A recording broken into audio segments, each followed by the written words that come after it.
Gagawa tayo ng Milo Creamy Panna Cotta. Para sa written ingredients, please check description box. Isprinkle natin ang gelatin sa tubig. Ang tubig natin ay hindi mainit at hindi din malamig. Hayaan lang natin for 5 minutes para mag-bloom ang ating gelatin. Maglagay tayo ng all-purpose cream sa ating pot.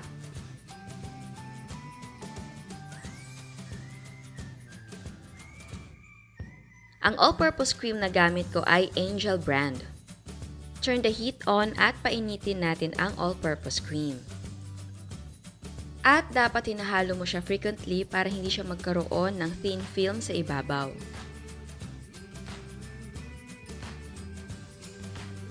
Kapag mainit na ang cream, ilagay natin ang bloomed gelatin. Maglagay na din tayo ng white sugar. Haluin natin para matunaw ang gelatin at white sugar. Ngayon naman, lagyan natin ng evaporated milk. And oo nga pala, ang gamit kong brand ng evap ay Angel din. But of course, pwedeng gumamit ng gusto nyong brand. Haluin lang natin ito. Ito naman ay optional lang bago tayo maglagay ng Milo powder. Kukuha tayo ng konting white mixture dahil gagawa tayo ng two-tone na panna cotta. So ngayon, lagyan na natin ng Milo powder. Haluin lang natin ng mabuti para matunaw ang Milo powder. Tinikman ko siya at gusto ko pang magdagdag ng Milo powder. Pero syempre, depende yan sa inyo, depende sa panlasa nyo kung okay na sa inyo na konti lang yung Milo or mas marami. Kapag nahalo mo na ng mabuti, turn the heat off at ilagay na natin sa mga cups. At dahil two-tone ang gagawin natin, maglagay na muna tayo ng konting Milo mixture sa ating cup. Tapos ilagay na muna natin sa chiller until mag-set ito. Ito naman, unahin natin ang white mixture para mamaya papatungan natin ng Milo mixture. And again, i-chill na muna natin until mag-set ito. Ayan, nag-set na ang ating first layer. Ito naman ay optional lang, maglalagay ako ng palaman na chocolate truffles. Pero kung ayaw yung maglagay ay okay lang. At kung meron naman kayong ibang naisip na pwedeng ipalaman ay pwedeng maglagay. And then maglagay na tayo ng second layer ng ating white mixture. Kung gusto niyo naman na one color lang ay okay lang, pwedeng Milo mixture lahat. Ito naman, lagyan natin ng second layer ng Milo mixture. And then, i-chill natin overnight or until ready to serve. At kinabukasan, pwede mo na siyang kainin. Para mas maganda, pwede mong lagyan ng chocolate sprinkles. Takpan mo lang siya at ready mo na siyang i-serve or ibenta. Kung gusto mo siyang i-serve na wala sa cup, ilagay mo lang ang cup sa lukewarm na water for a few seconds. Huwag lang matagal dahil matutunaw ang panna cotta. Tapos baliktarin natin ito sa ating plate. Dahan-dahan nating i-press ang gilid para ma-release ito. Ayan, eto na ang ating Milo panna cotta. Maglagay lang tayo ng konting decoration. Pero skip mo na ang powdered sugar for decoration dahil natutunaw siya agad. At bago tayo mag-taste test, sa hindi pa nakasubscribe, please subscribe sa ating YouTube channel and please click the notification bell and please click all para ma-notify kayo sa lahat ng uploads. So ayan, titikman na natin. Oh my God. Napaka-smooth, no? Wait. Ulala. Napaka-smooth niya. Super silky. So, yum. Ang lambot. Super rich yung flavor. Alam mo yun, yung ano yung chocolate natin. Ang sarap. Melt in the mouth siya, ha? Yum. Wait. Nagpicture ako sandali. So, ayan, again, super smooth, super soft, super silky. And super rich talaga. Yung flavor niya, sarap talaga. Sarap talaga kapag Milo, no? Meron talaga siyang basta. Tapos may chocolate tayo para, again, optional lang yung chocolate sa loob. Para siyang special treat. Pero, super yum ni Milo. Iba talaga si Milo. Ma-liquid form man ang Milo or solid, ang sarap. Ang sarap. Iba talaga yung binibigay na saya ni Milo, no? Ewan kung bakit. Kahit matanda na ako, I love Milo. Mga chocolate drink talaga ay, alam mo yun, masarap. For this one, si Milo, kahit anong gawin mong dessert ata sa Milo ay patok. Sarap na to. Again, masarap to for parties. Kasi, di ba, hindi usual sa atin na may mga Milo dessert sa parties. Pero I can say, blockbuster din to. Sarap. Yum. So, ayan.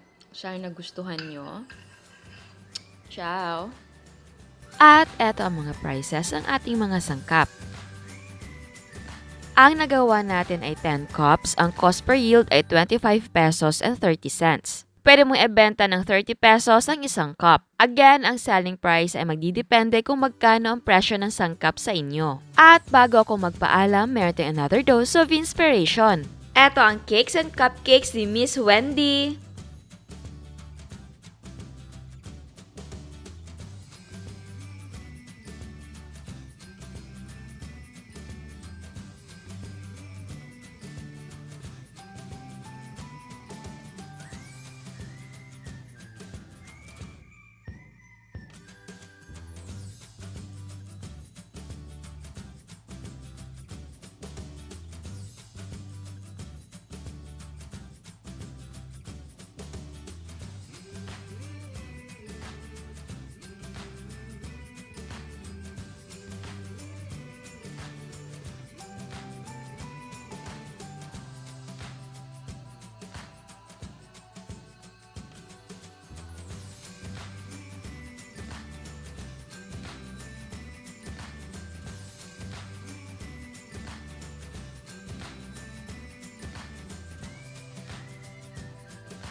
Ground Float by Miss Maria.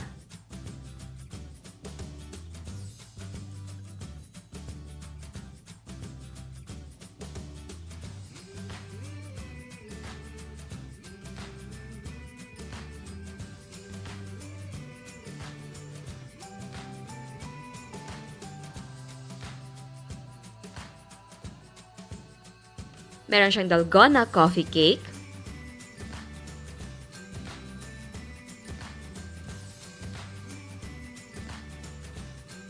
Oreo cake,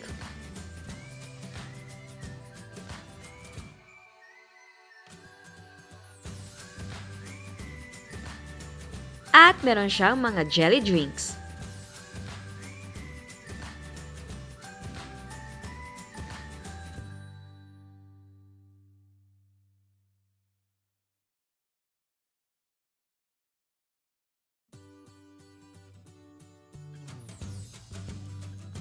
Eto naman ang mga donuts ni Miss Mary Grace. Again, gusto kong magpasalamat sa lahat na nagpapadala ng mga photos nila. Talaga namang nakakatakam lahat ng mga pinapadala nyo. I'm so happy na lagi kayo nakatambay sa Kusina, Chef. Kamusta na ba kayo? Kamusta ang hanap buhay? Grabe ang mga racket ngayon ng mga tao, left and right talaga. Nakaka-proud talaga dahil alam mo yung kumikilos talaga lahat ng tao just to survive. Talagang lumalabas ang diskarte ng mga Pinoy. Dito mo talaga makikita na kung gusto mo may paraan talaga. I know hindi madali ang pinagdadaanan natin ngayon, pero kapit lang talaga tayo, wag mawalan ng pag-asa. Again, salamat sa suporta at sa mga hindi pa nakasubscribe, please subscribe sa ating YouTube channel and please click the notification bell and please click all para ma-notify kayo sa lahat ng uploads. And please don't forget to like our Facebook page and follow us on Instagram. Thank you!